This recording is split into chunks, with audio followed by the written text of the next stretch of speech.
부산대학교의 웅장한 강당은 졸업생들과 그 가족들로 가득 찼습니다.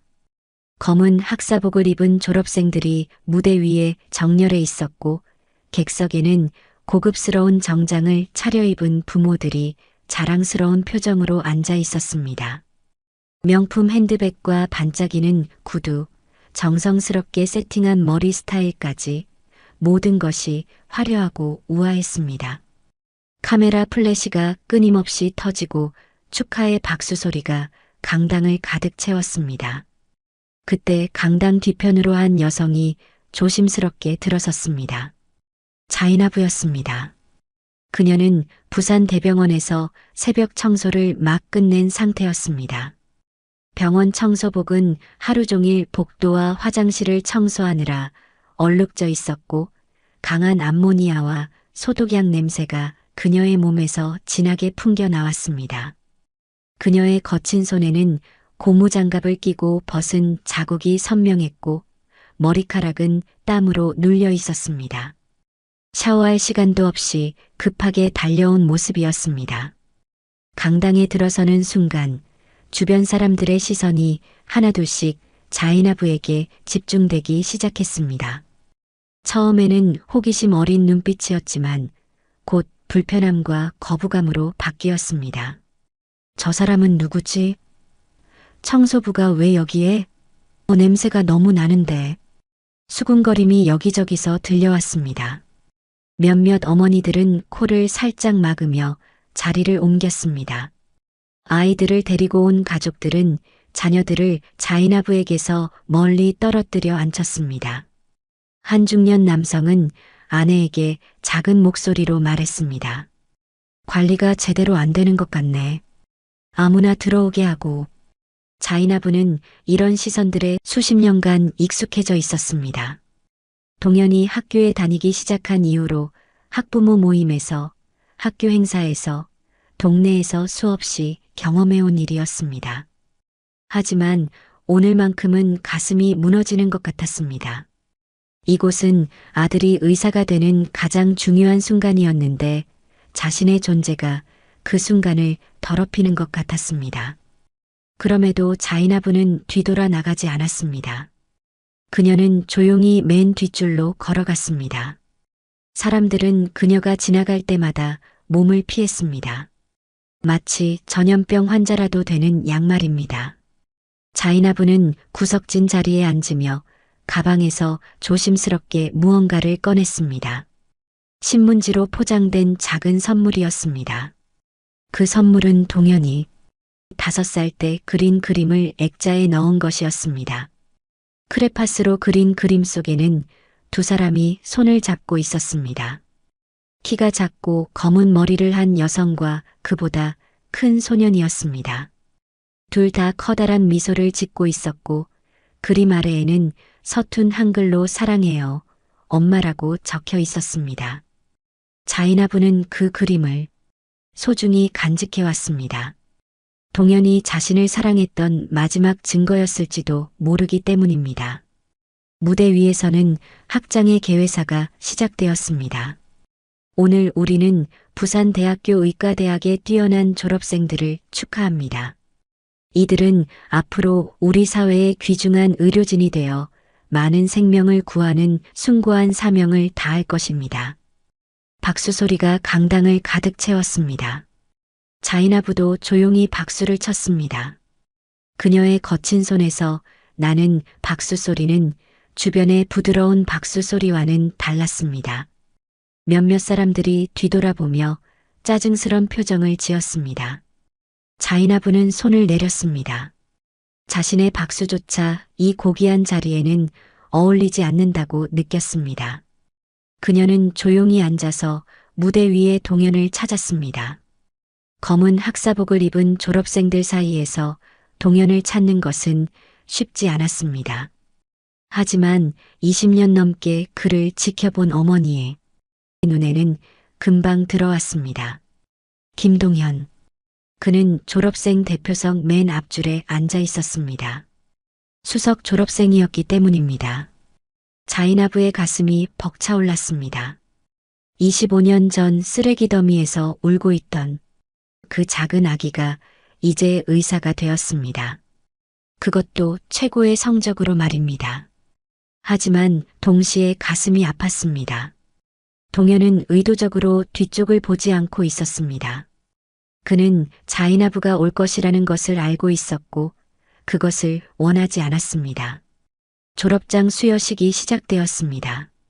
강민재, 김다은, 김동현 한 명씩 이름이 호명될 때마다 가족들은 일어서서 박수를 치고 휴대폰과 카메라로 사진을 찍었습니다. 자이나부는 동현의 이름이 불리기를 온몸으로 기다렸습니다. 그녀도 휴대폰을 꺼내 준비했습니다. 비록 멀리서나마 아들의 졸업 순간을 기록하고 싶었습니다. 김동현 마침내 동현의 이름이 호명되었습니다. 자이나부는 반사적으로 벌떡 일어나서 박수를 쳤습니다. 눈물이 그녀의 뺨을 타고 흘러내렸습니다. 내 아들이야, 내 아들 그녀는 마음속으로 외쳤습니다. 하지만 주변 사람들의 따가운 시선 때문에 곧 다시 앉아야 했습니다. 한 여성이 작은 목소리로 말했습니다. 저 사람 왜 저래? 자기 자식도 아닐 텐데. 동현은 당당하게 무대를 걸어 학장과 악수를 나누며 졸업장을 받았습니다. 그의 얼굴에는 자신감과 성취감이 가득했습니다. 플래시가 터지고 박수 소리가 쏟아졌습니다. 하지만 동현의 시선은 여전히 자이나부가 있는 뒷줄을 향하지 않았습니다. 그는 의도적으로 앞줄에 앉은 교수들과 병원 관계자들만 바라보며 공손하게 인사했습니다. 자이나부는 그 모습을 보며 가슴이 아팠지만 여전히 미소를 지었습니다. 그녀는 항상 미소를 지었습니다. 아들이 자신을 부끄러워하더라도 아들이 행복하면 그것으로 충분했습니다. 동현이 무대에서 내려와 친구들과 포옹하는 모습을 보며 자이나부는 조용히 휴대폰으로 사진을 찍었습니다. 멀어서 잘 보이지 않았지만 그래도 소중한 기록이었습니다. 드디어 졸업생 대표 연설 순서가 되었습니다. 동현이 다시 마이크 앞에 섰습니다. 강당이 조용해졌고 모든 시선이 그에게 집중되었습니다. 자이나부는 가슴이 두근거리며 아들을 바라보았습니다. 그녀는 동현이 어떤 말을 할지 궁금했습니다. 그토록 자랑스러워했던 아들이 드디어 의사가 되는 순간이었습니다. 존경하는 교수님들, 그리고 사랑하는 가족 여러분, 동현이 연설을 시작했습니다. 그의 목소리는 안정적이고 자신감이 넘쳤습니다. 오늘 이 자리에 서기까지 많은 분들의 도움이 있었습니다. 훌륭한 교육을 해주신 교수님들, 그리고 저를 믿고 지원해주신 모든 분들께 깊은 감사를 드립니다. 자이나부는 동현이 자신을 언급할까 하는 작은 기대를 품었습니다. 하지만 동현의 연설은 계속해서 학업과 의학에 대한 포부, 그리고 앞으로의 각오에 대해서만 이어졌습니다. 저는 이 사회에 기여하는 의사가 되겠습니다. 환자들의 생명을 구하고 그들의 고통을 덜어주는 것이 제 사명입니다. 동현은 가족의 지원이라는 표현을 썼지만 구체적으로 누구를 지칭하는지는 애매하게 넘어갔습니다. 자이나부는 점점 가슴이 무거워졌습니다. 20년 넘게 자신이 했던 모든 희생들이 그에게는 언급할 가치도 없는 것인지 싶었습니다. 특히 저에게 학문적 지도를 해주신 김현우 교수님께 깊은 감사를 드립니다. 교수님의 가르침 없이는 오늘의 제가 있을 수 없었습니다. 동현은 앞줄에 앉은 한 교수를 향해 깊이 인사했습니다. 교수는 만족스러운 미소를 지으며 고개를 끄덕였습니다. 자이나부의 얼굴에서 희망의 빛이 사라졌습니다. 동현은 끝까지 자신을 언급하지 않았습니다. 오히려 다른 사람들에게만 감사 인사를 했습니다. 그동안 밤낮 없이 일하며 그의 학비를 마련했던 것, 아픈 날에도 간병했던 것, 모든 것을 포기하고 그만을 위해 살았던 것들이 모두 무시된 것 같았습니다. 마지막으로 앞으로 저희 의사들이 해야 할 일에 대해 말씀드리고 싶습니다. 동현이 연설을 마무리하며 말했습니다.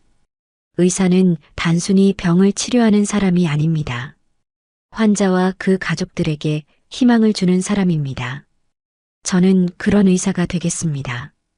박수 소리가 강당을 가득 채웠습니다. 모든 사람이 일어서서 박수를 쳤습니다. 자이나부도 일어났지만 그녀의 박수는 힘이 없었습니다. 눈물이 볼을 타고 흘러내렸지만 그녀는 여전히 미소를 지으려 노력했습니다. 동현이 마이크에서 물러나며 앞줄의 사람들과 악수를 나누는 모습을 보며 자이나부는 깊은 절망감을 느꼈습니다. 졸업식이 끝나고 사람들이 하나둘씩 일어나기 시작했습니다. 가족들은 졸업생들을 찾아 축하 인사를 나누고 기념사진을 찍었습니다. 강당은 기쁨과 축하의 분위기로 가득했습니다. 꽃다발과 선물을 든 가족들이 졸업생들과 포옹하며 행복해하는 모습이 곳곳에서 보였습니다. 자이나부는 자리에서 일어나지 못하고 그대로 앉아 있었습니다. 그녀는 동현이 자신에게 올 것이라는 희미한 기대를 아직 품고 있었습니다. 어쩌면 연설에서는 말하지 못했지만 개인적으로는 감사 인사를 할지도 모른다고 생각했습니다. 하지만 동현은 교수들과 동기들에게 둘러싸여 있었습니다. 자이나부는 가방에서 신문지에 쌓인 선물을 꺼내 들었습니다. 동현이가 어릴 때 그린 그림이었습니다. 그 그림 속에는 행복해하는 모자의 모습이 그려져 있었습니다. 자이나부는 그 그림을 바라보며 눈물을 흘렸습니다. 언제부터 그들 사이가 이렇게 멀어졌을까요? 마침내 자이나부는 용기를 내어 동현에게 다가가기로 결심했습니다. 떨리는 다리로 천천히 일어서서 앞쪽으로 걸어갔습니다. 사람들은 그녀가 지나갈 때마다 시선을 피했습니다. 몇몇은 수군거리며 저 청소부는 왜 여기 있는 거지? 라고 속삭였습니다. 자이나부는 그런 시선들을 무시하고 계속 걸었습니다. 동현 주변에는 여전히 많은 사람들이 있었습니다. 교수들과 동기들, 그리고 병원 관계자들이 그를 축하하며 이야기를 나누고 있었습니다. 동현 군, 정말 훌륭한 연설이었어요. 앞으로 좋은 의사가 될 거예요. 칭찬의 말들이 쏟아졌습니다. 자이나부는 조금 떨어진 곳에서 기다렸습니다. 그녀는 동현이 사람들과 대화를 마치면 자신에게 올 것이라고 생각했습니다. 하지만 동현은 자이나부의 존재를 모른 척했습니다. 그는 의도적으로 다른 방향만 바라보며 대화를 계속했습니다. 심지어 자이나부가 서 있는 쪽으로 등을 돌리기까지 했습니다. 자이나부는 점점 더 초라해지는 자신을 느꼈습니다. 주변 사람들의 시선이 더욱 따가워졌습니다. 저 사람 왜 저기서 계속 서 있지? 좀 이상하네. 수군거림이 들려왔습니다. 자이나부는 얼굴이 빨갛게 달아올랐지만 그래도 포기할 수 없었습니다. 그동안 기다려온 이 순간을 아들과 함께 나누고 싶었습니다. 마침내 한 동기가 동현의 팔을 가볍게 건드리며 뒤쪽을 가리켰습니다. 동현아, 저기 누가 너를 기다리고 있는 것 같은데? 동현은 천천히 돌아보았습니다. 자이나부와 눈이 마주쳤습니다. 그 순간 자이나부의 얼굴에 희망의 미소가 떠올랐습니다. 드디어 아들이 자신을 봐주는 것 같았습니다. 하지만 동현의 표정은 차가웠습니다. 그는 자이나부를 바라보며 눈살을 살짝 찌푸렸습니다. 주변에 있던 동기들과 교수들도 자이나부를 바라보기 시작했습니다. 그들의 눈에는 의아함과 불편함이 드러났습니다. 어색한 침묵이 흘렀습니다. 자이나부는 떨리는 목소리로 입을 열었습니다. 동현아, 축하해. 그녀는 우즈베키스탄 억양이 섞인 한국어로 말했습니다. 정말 자랑스러워. 이걸 너에게 주고 싶어서. 그녀는 신문지에 쌓인 선물을 내밀었습니다. 동현의 동기들이 서로 눈짓을 주고받았습니다. 한 명이 작은 목소리로 물었습니다. 동현아, 저분이 누구야? 또 다른 동기가 속삭였습니다. 청소부 같은데. 어떻게 알아? 동현은 잠시 망설였습니다. 그의 얼굴에는 당황과 부끄러움이 뒤섞여 있었습니다. 주변의 시선이 부담스러웠습니다. 교수들도 있고 앞으로 함께 일할 동료들도 있었습니다.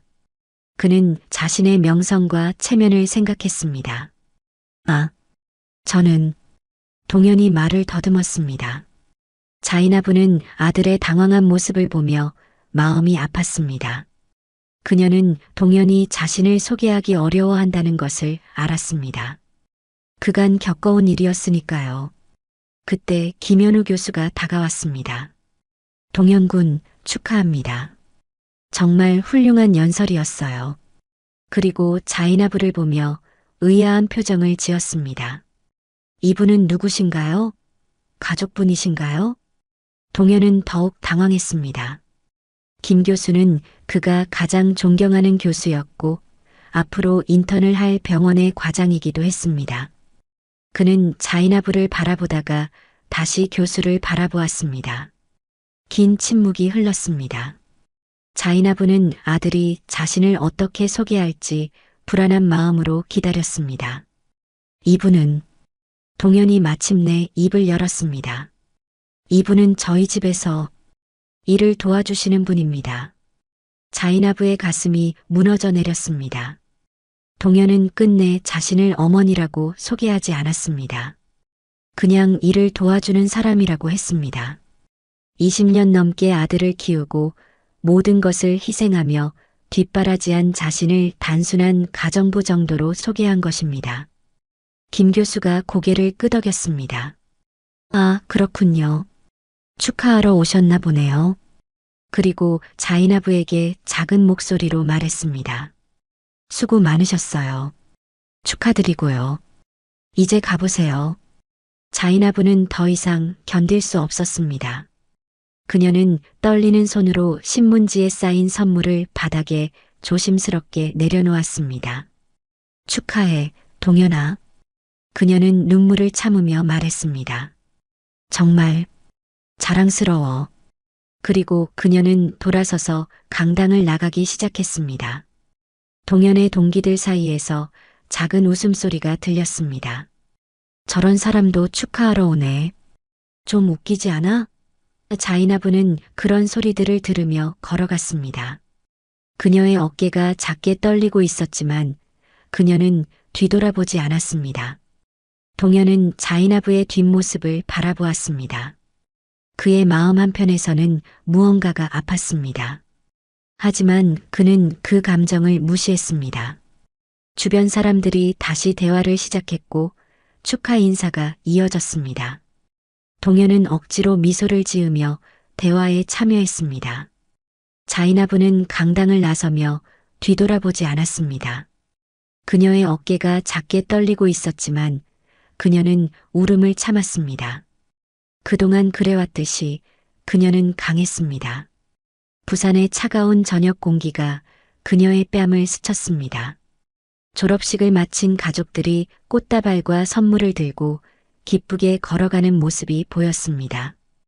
행복한 가족들의 웃음소리가 들려왔습니다. 자이나부는 그런 모습들을 바라보며 쓸쓸한 미소를 지었습니다. 그녀도 한때는 그런 행복한 순간들을 꿈꿨습니다. 동현이 졸업하는 날 함께 사진을 찍고 맛있는 식사를 하며 축하하는 것을 상상했습니다. 하지만 현실은 달랐습니다. 지하철역으로 향하는 길에 자이나부는 주머니에서 작은 사진 한 장을 꺼냈습니다.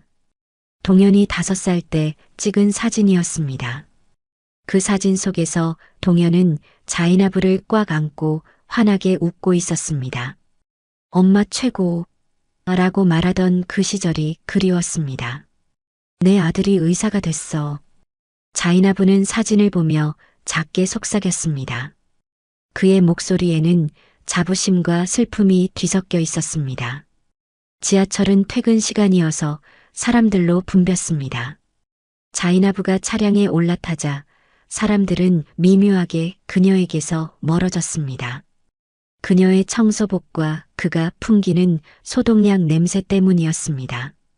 자이나부는 이런 반응에 그동안 익숙해져 있었습니다.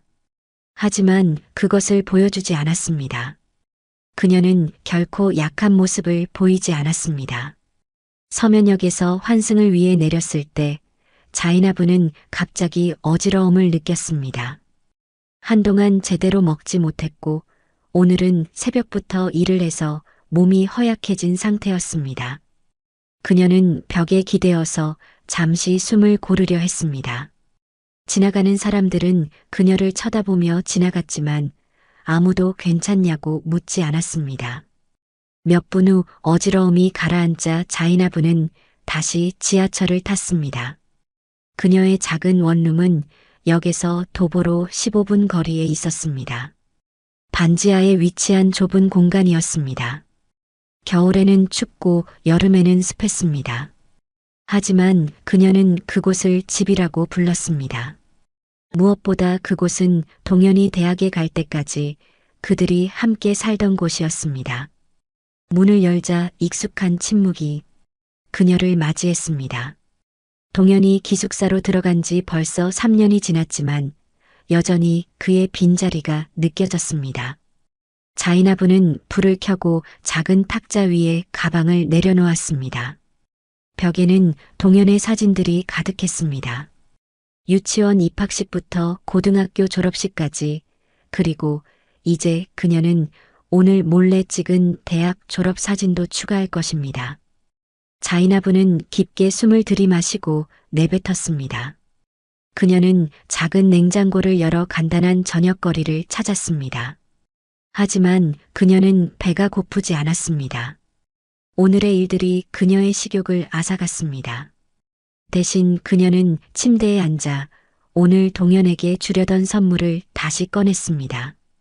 신문지로 포장된 그 작은 상자를 조심스럽게 풀었습니다. 안에는 작은 액자가 있었습니다. 동현이 5살 때 그린 그림이었습니다. 그림 속에는 두 사람이 손을 잡고 있었습니다. 한 사람은 키가 작고 검은 머리를 가진 여성이었고 다른 한 사람은 그보다 큰 소년이었습니다. 그들의 얼굴에는 커다란 미소가 그려져 있었습니다. 그림 아래에는 서툰 글씨로 사랑해요, 엄마라고 적혀 있었습니다. 자이나부는 그 그림을 가슴에 안았습니다. 눈물이 그녀의 뺨을 타고 흘러내렸습니다. 하지만 그녀는 소리내어 울지 않았습니다. 그녀는 결코 소리내어 울지 않았습니다. 이웃들이 들을까봐, 동현이 걱정할까봐 항상 조용히 울었습니다. 괜찮아. 그녀는 자신에게 말했습니다. 내 아들은 성공했어. 그게 중요한 거야. 작은 탁자 위에 놓인 전화기가 울렸습니다. 자이나부는 눈물을 닦고 전화를 받았습니다. 여보세요? 그녀의 목소리는 안정적이었습니다. 자이나부 씨? 병원 관리과입니다. 전화 너머로 익숙한 목소리가 들렸습니다. 내일 아침 일찍 출근할 수 있나요? 김 씨가 아파서 못 온대요. 자이나부는 잠시 침묵했습니다. 내일은 그녀의 유일한 휴일이었습니다. 그녀는 동현의 새 아파트를 청소해 주려고 계획하고 있었습니다. 비록 그가 그녀를 초대하지 않았지만 그녀는 그의 집이 깨끗하기를 원했습니다. 네, 갈 수 있어요. 그녀가 마침내 대답했습니다. 고마워요. 항상 믿을 수 있어서 다행이에요. 관리자가 말했습니다.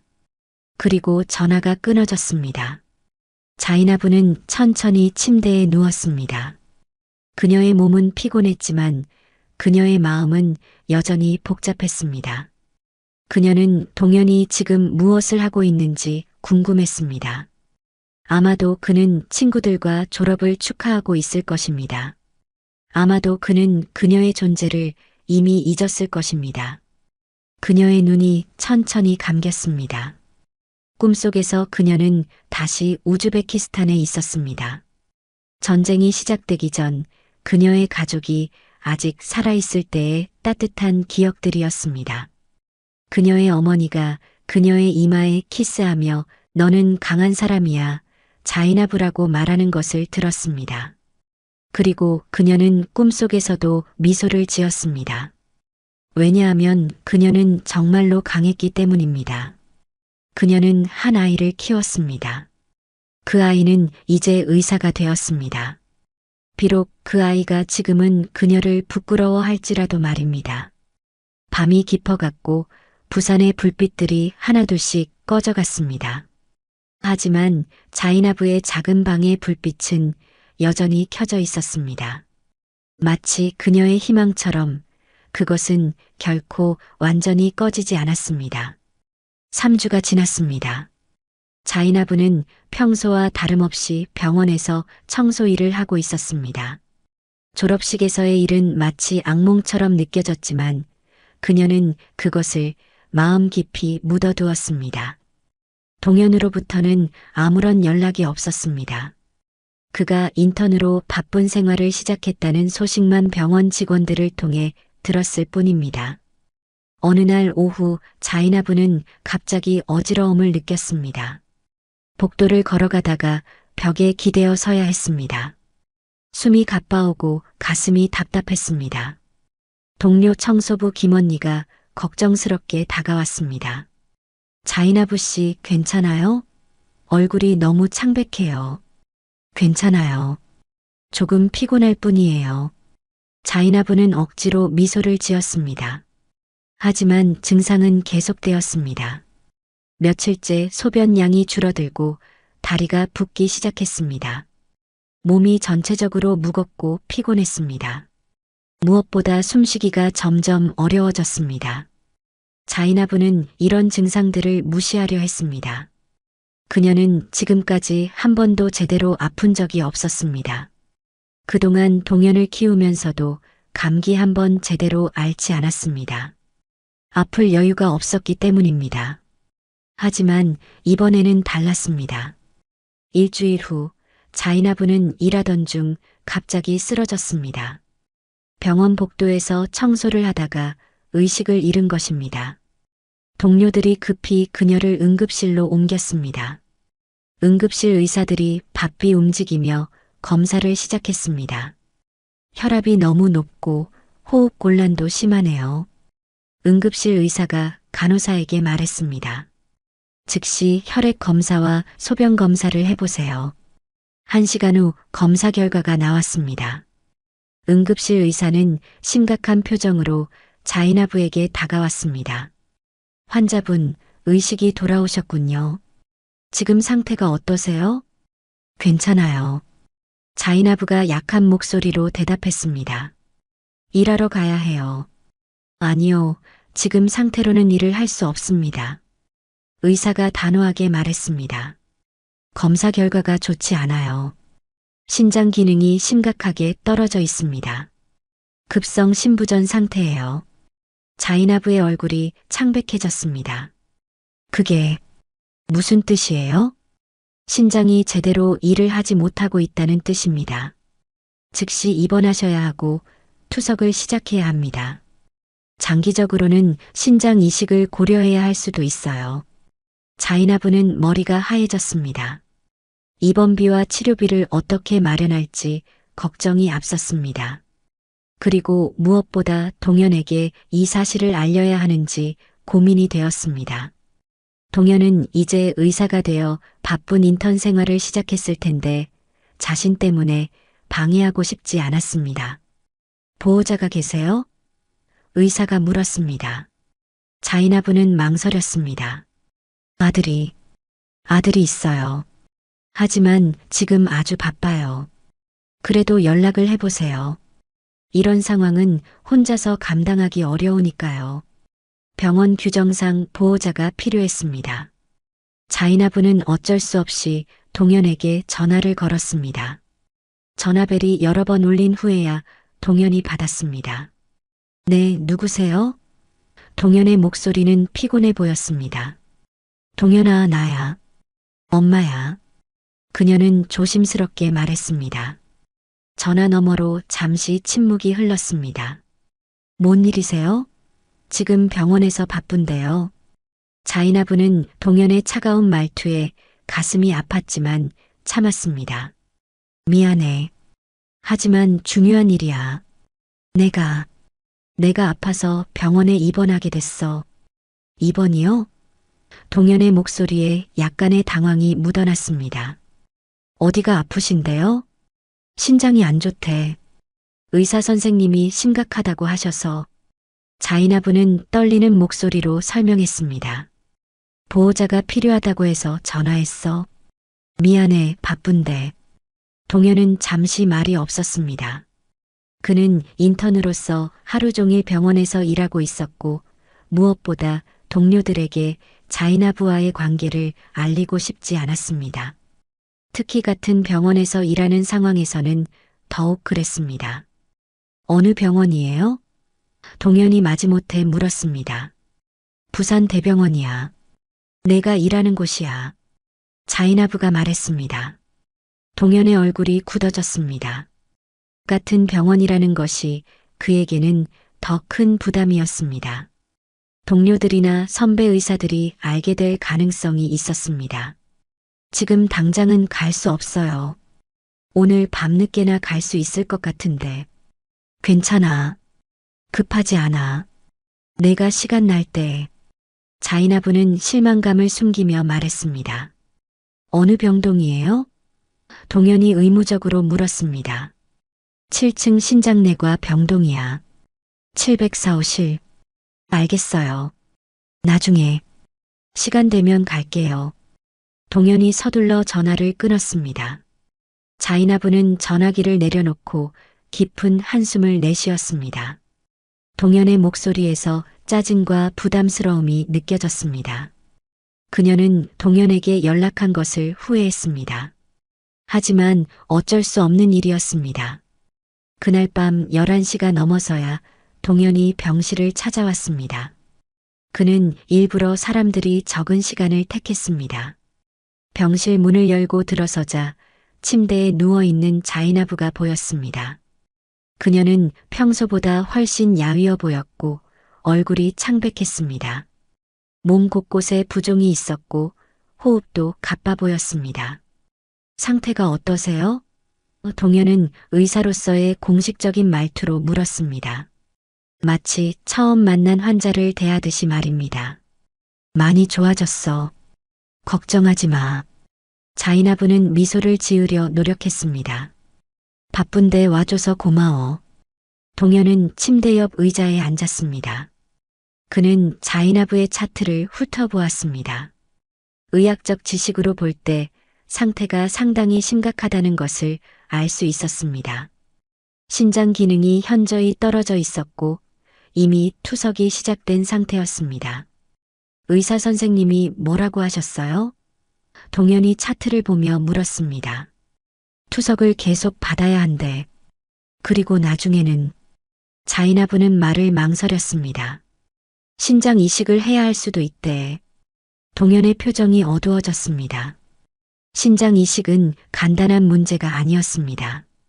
무엇보다 적합한 기증자를 찾는 것이 매우 어려웠습니다. 그는 의학적 지식으로 자이나부의 상황이 얼마나 심각한지 알고 있었습니다. 가족 중에 기증 가능한 사람이 있는지 검사해 봐야겠네요. 동현이 기계적으로 말했습니다. 그 말에 자이나부와 동현 모두 조용해졌습니다. 둘 다 알고 있었습니다. 자이나부에게는 동현밖에 없다는 것을, 그리고 그들이 혈연 관계가 아니라는 것을 말입니다. 하지만 그 누구도 그 사실을 입에 올리지 않았습니다. 혈액형이나 조직 적합성 검사를 받아볼게요. 동현이 조심스럽게 말했습니다. 그의 목소리에는 복잡한 감정이 담겨 있었습니다. 비록 혈연 관계는 아니지만 자이나부가 자신을 키워준 것은 부인할 수 없는 사실이었습니다. 동현아, 그러지 마. 자이나부가 약한 목소리로 말했습니다. 너는 이제 막 의사가 됐잖아. 내 몸이 소중해. 나는 괜찮아. 일단 검사부터 해보겠어요. 동현이 단호하게 말했습니다. 하지만 그의 마음은 복잡했습니다. 한편으로는 자이나부를 도와야 한다는 의무감이 있었고, 다른 한편으로는 이 일이 자신의 경력에 미칠 영향이 걱정되었습니다. 다음 날 아침 일찍 검사가 시작되었습니다. 동현은 혈액을 채취하고 각종 검사를 받았습니다. 결과는 오후에 나올 예정이었습니다. 그동안 동현은 평소처럼 인턴 업무를 수행했습니다. 하지만 집중이 잘 되지 않았습니다. 동현아, 오늘 좀 이상하네. 무슨 일 있어? 같은 인턴인 준석이 물었습니다. 아니야, 그냥 피곤해서. 동현이 대답했습니다. 그는 자이나부의 일을 동료들에게 말하고 싶지 않았습니다. 오후 3시 검사 결과가 나왔습니다. 담당 의사인 박 교수가 동현을 불렀습니다. 동현 군, 검사 결과가 나왔네요. 동현은 긴장하며 박 교수의 사무실에 들어갔습니다. 결과가 어떤가요? 박 교수는 놀라운 표정을 지었습니다. 정말 놀라운 결과가 나왔습니다. 혈액형은 물론이고 HLA 조직적 합성도 매우 높게 일치합니다. 이 정도 일치도는 정말 드문 경우예요. 그게 무슨 뜻인가요?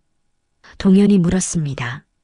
일반적으로 부모와 자녀 사이에서도 50% 정도만 일치하는데 당신과 환자분은 거의 90% 가까이 일치합니다. 이식 성공률이 매우 높을 것으로 예상됩니다.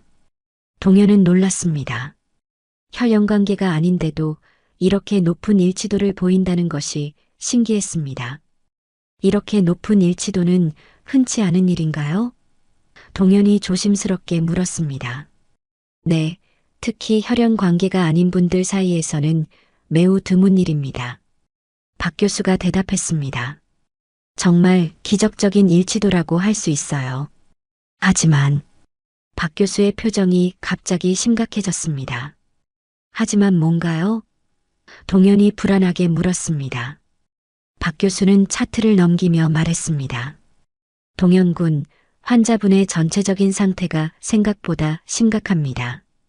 심부전이 상당히 진행된 상태이고 심장에도 무리가 가고 있어요. 나이를 고려하면 얼마나 심각한가요? 동현의 목소리가 떨렸습니다. 솔직히 말씀드리면 투석만으로는 한계가 있을 것 같습니다. 6개월에서 1년 정도가 고비가 될 것 같아요. 신장 이식이 유일한 해결책입니다. 동현은 충격을 받았습니다. 자이나부의 상태가 그렇게 심각한 줄 몰랐습니다. 그럼 제가 기증하면 되는 거죠? 박 교수는 깊은 한숨을 내쉬었습니다. 그게 문제입니다. 동현 군도 알다시피 신장 기증은 기증자에게도 상당한 위험이 따릅니다. 특히 젊은 의사인 당신에게는 어떤 위험이 있나요? 수술 자체의 위험도 있고 평생 한 개의 신장으로만 살아야 합니다. 장기적으로 건강에 영향을 줄 수 있어요. 그리고 의사로서의 커리어에도 영향이 있을 수 있습니다. 동현은 말문이 막혔습니다.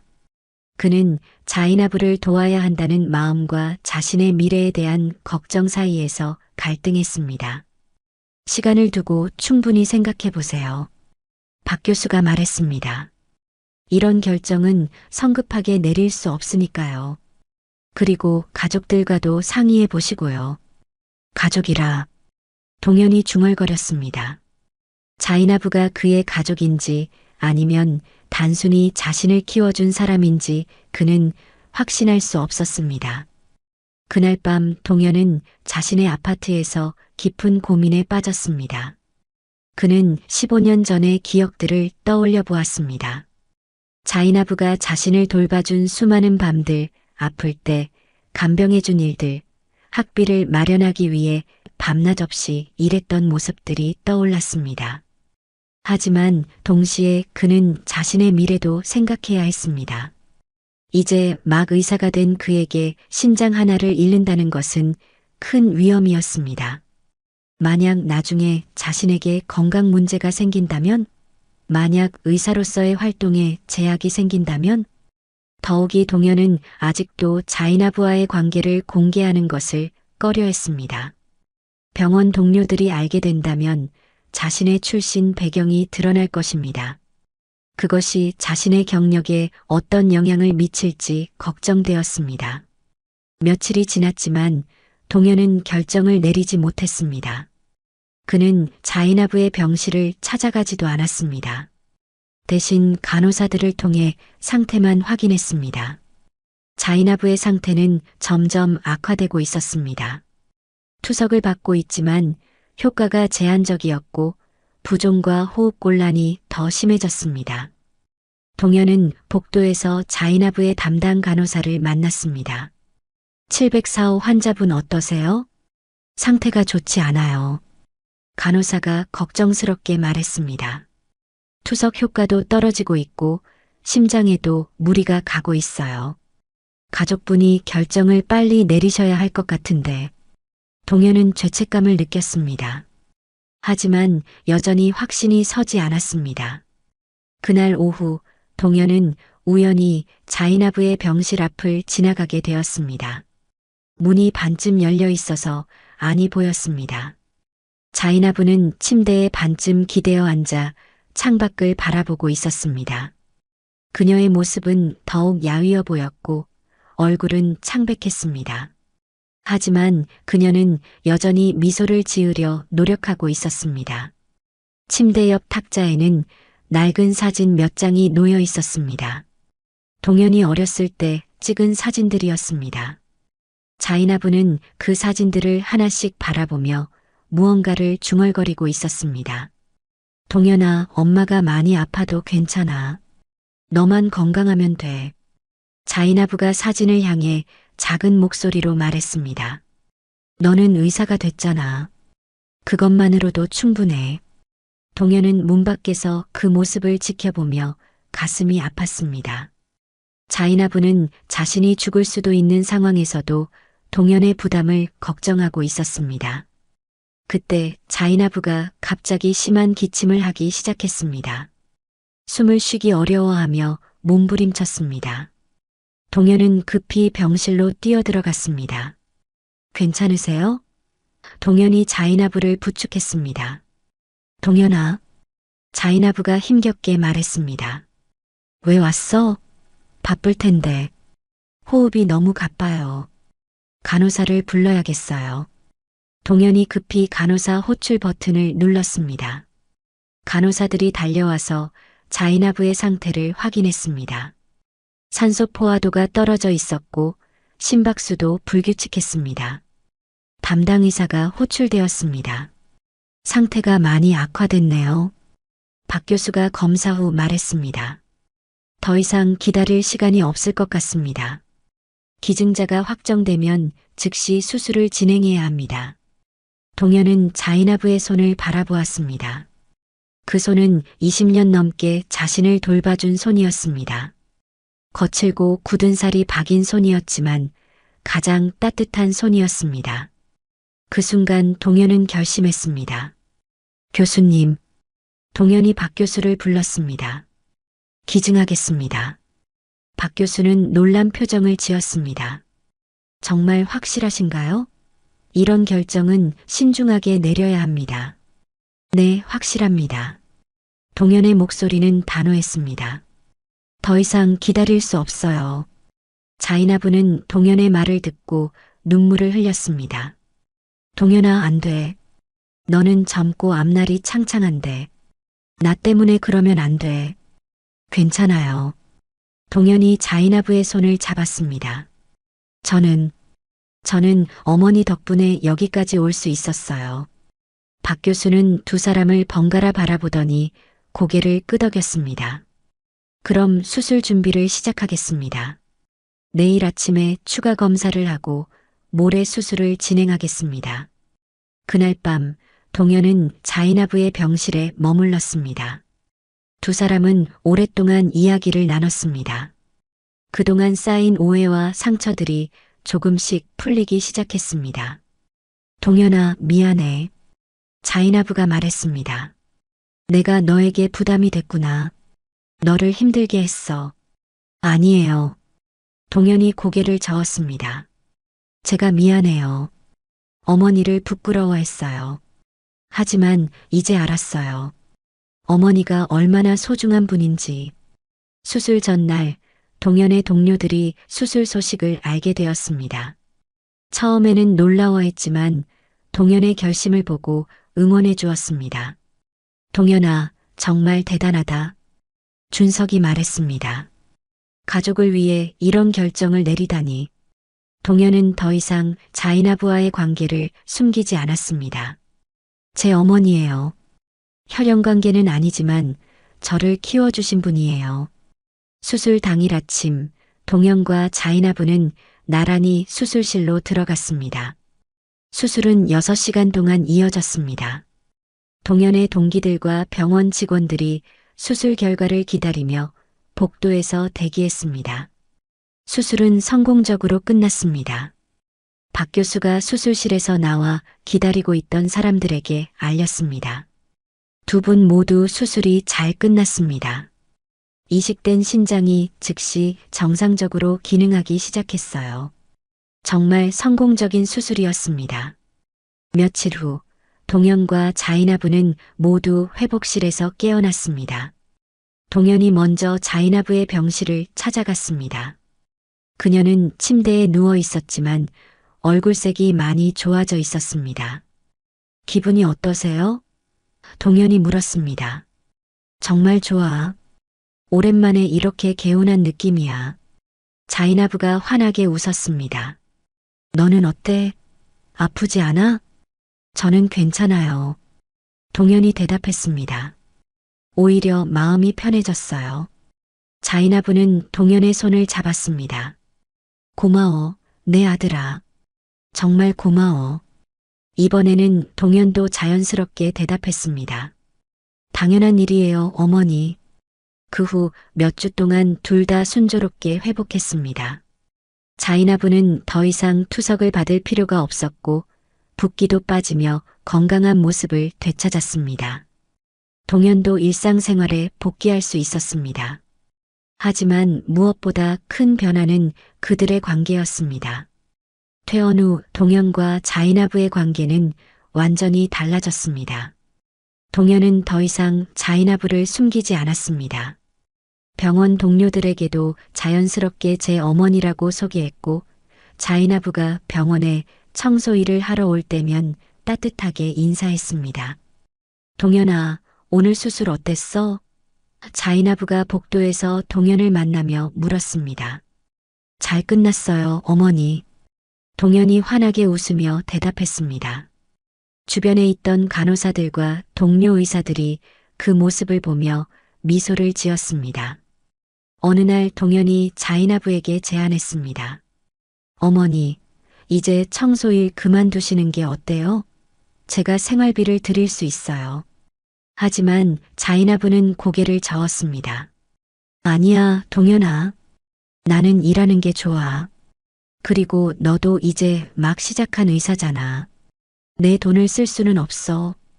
그럼 다른 일은 어떠세요? 청소 일은 너무 힘드실 텐데. 자이나부는 잠시 생각해 보더니 말했습니다. 사실 하고 싶은 일이 있어. 나처럼 외국에서 온 사람들을 도와주는 일 말이야. 언어도 잘 모르고 병원 가는 것도 무서워하는 사람들이 많거든. 동현의 눈이 밝아졌습니다. 좋은 생각이에요.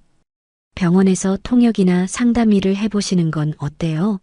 제가 얘기해 볼게요. 그렇게 해서 자이나부는 부산 대병원에서 외국인 환자 상담사로 일하게 되었습니다. 우즈베키스탄어와 러시아어를 할 수 있는 그녀는 중앙아시아 출신 환자들에게 큰 도움이 되었습니다. 환자들은 자이나부를 만나면 안도의 표정을 지었습니다. 자신들의 언어로 소통할 수 있다는 것만으로도 큰 위안이 되었습니다. 선생님, 정말 고맙습니다. 한 우즈베키스탄 출신 환자가 자이나부에게 말했습니다. 덕분에 치료받을 수 있었어요. 자이나부는 이 일에서 큰 보람을 느꼈습니다. 동현아, 나 정말 행복해. 다른 사람들을 도울 수 있다는 게 이렇게 기쁜 줄 몰랐어. 동현도 어머니의 변화된 모습을 보며 뿌듯했습니다. 자이나부는 예전보다 훨씬 밝아졌고 자신감도 생겼습니다. 병원 직원들도 그녀를 존중하며 대했습니다. 더 이상 단순한 청소부가 아니라 꼭 필요한 전문 상담사였습니다. 몇 달이 지난 어느 날, 동현은 자이나부에게 특별한 제안을 했습니다. 어머니, 다음 주에 병원에서 의료진 가족 모임이 있어요. 함께 가실래요? 자이나부는 놀랐습니다. 정말? 내가 가도 될까? 물론이에요. 어머니는 제 가족이니까요. 동현이 환하게 웃었습니다. 그날 모임에서 동현은 당당하게 자이나부를 소개했습니다.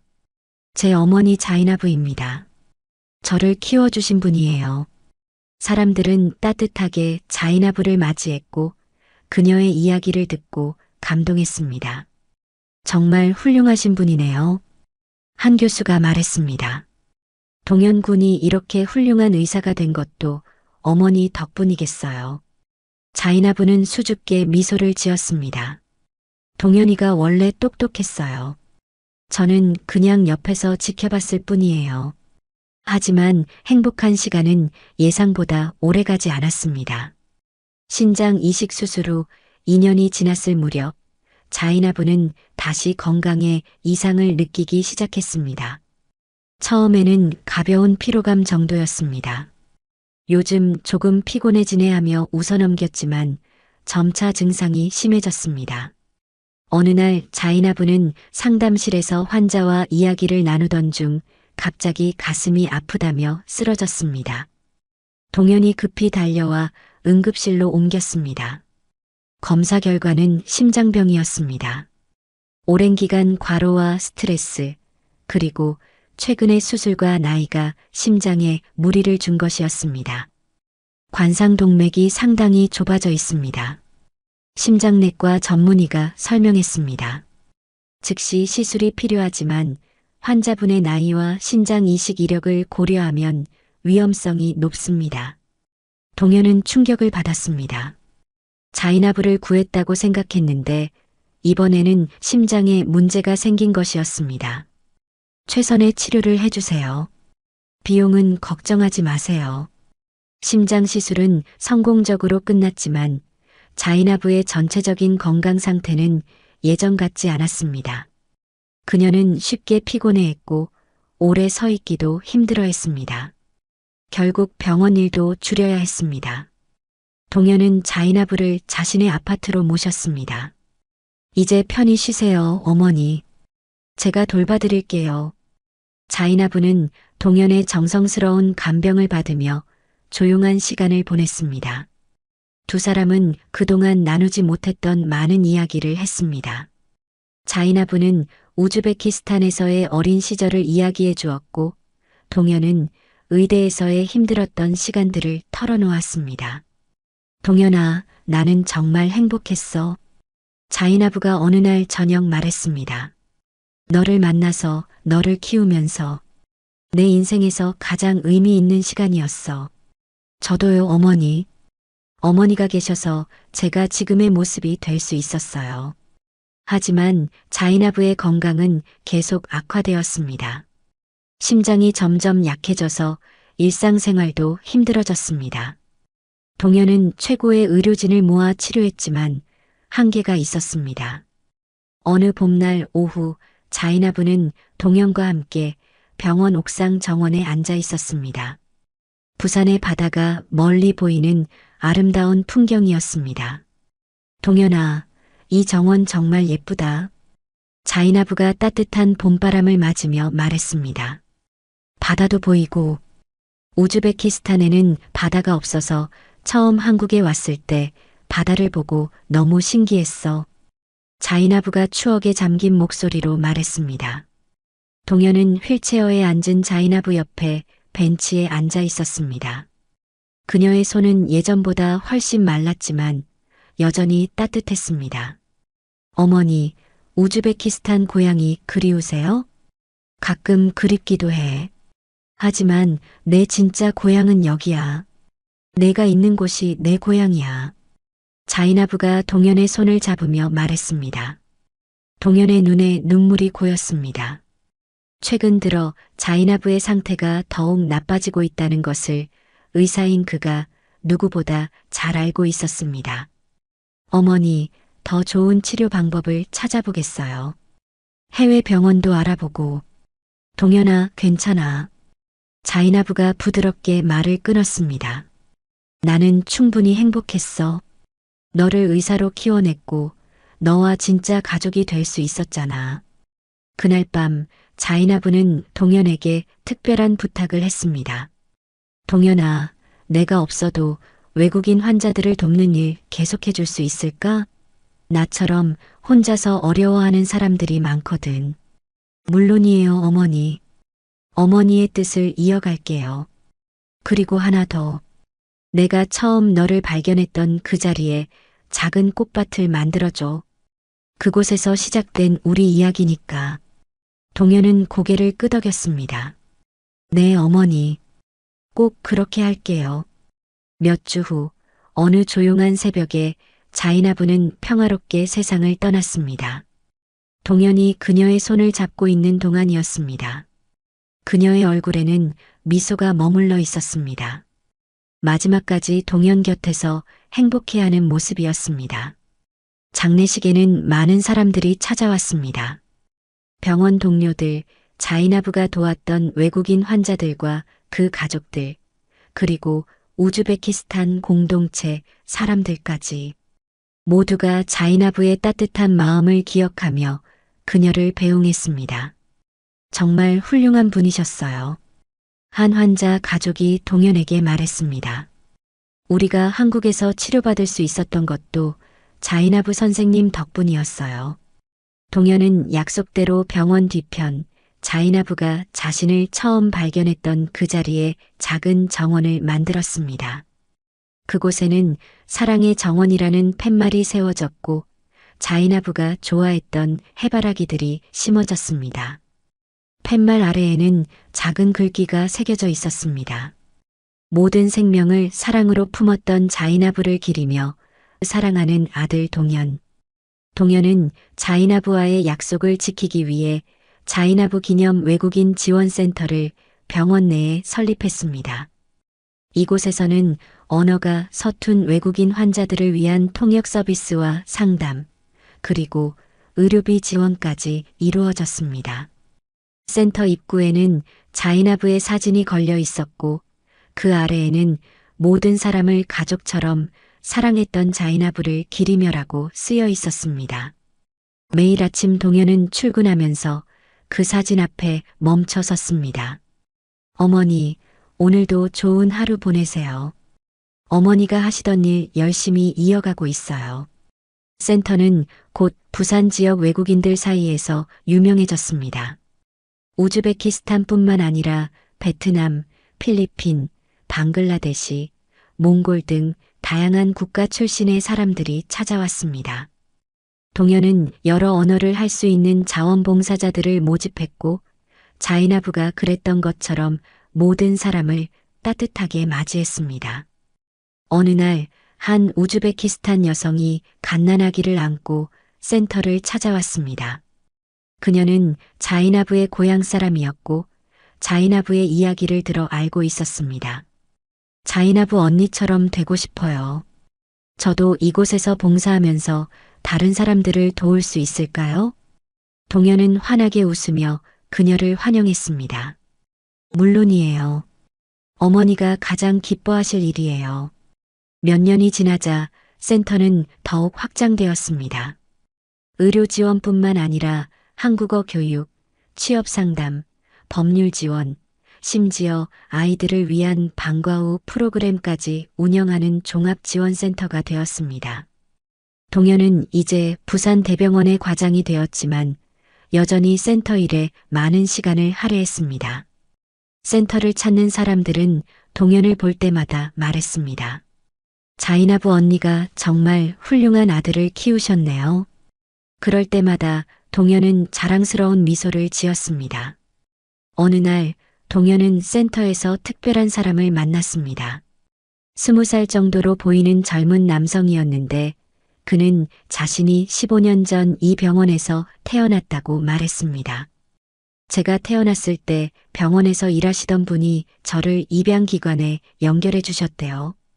그분의 이름이 자이나부였다고 들었어요. 동현의 가슴이 뛰었습니다. 혹시 더 자세한 이야기를 들려주실 수 있나요? 젊은 남성은 자신의 이야기를 들려주었습니다. 그는 좋은 가정에 입양되어 잘 자랐고 이제 대학생이 되었다고 했습니다. 제 양부모님이 말씀하시길 그때 자이나부라는 분이 저를 정말 정성스럽게 돌봐주셨대요. 그분 덕분에 저는 좋은 가정을 만날 수 있었다고요. 동현은 눈물을 참으며 말했습니다.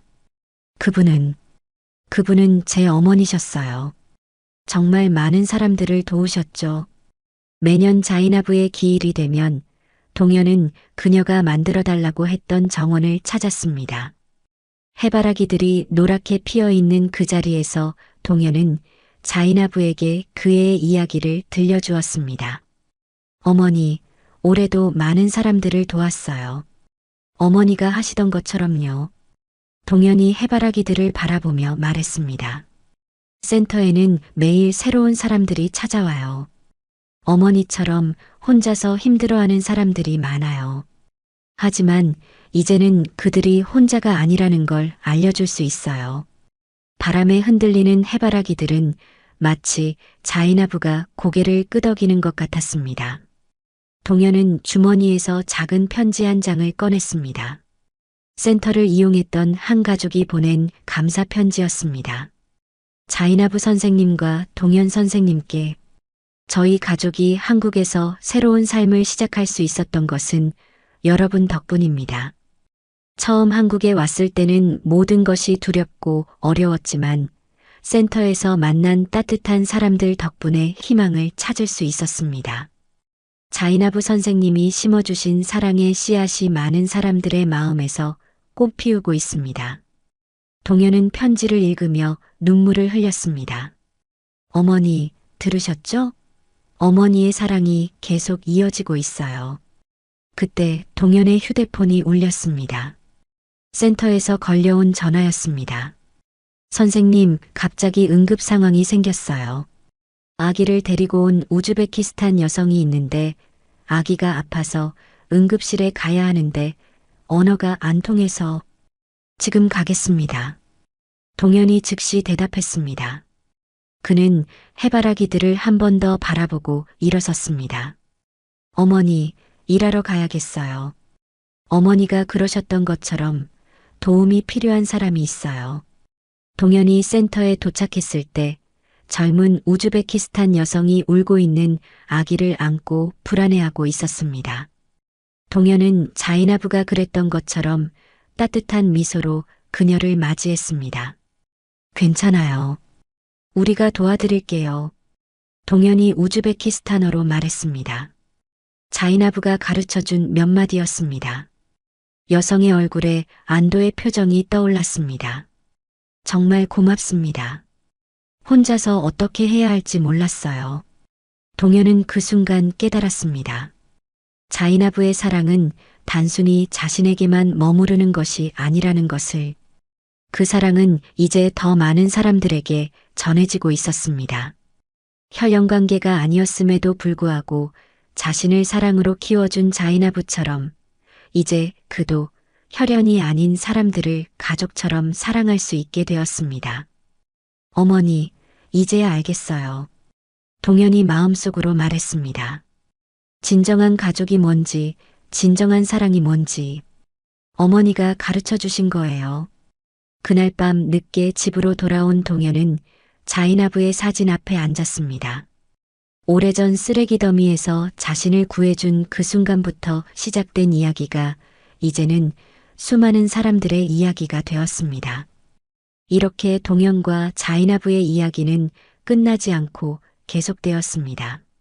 혈연이 아닌 진정한 사랑으로 맺어진 모자의 인연은 이제 더 많은 사람들에게 희망과 사랑을 전해주는 아름다운 유산이 되었습니다. 자이나부가 심은 사랑의 씨앗은 동현을 통해 그리고 센터를 통해 끝없이 퍼져나가고 있었습니다. 사랑은 혈연을 넘어선다는 것, 진정한 가족은 마음으로 이뤄진다는 것, 그리고 한 사람의 희생과 사랑이 얼마나 많은 사람들의 삶을 바꿀 수 있는지를 보여주는 이야기였습니다. 여러분, 오늘 이야기는 어떠셨나요? 이야기가 마음에 닿았다면 구독과 좋아요 부탁드릴게요. 여러분의 따뜻한 댓글 하나가 모두에게 큰 힘이 됩니다. 감사합니다.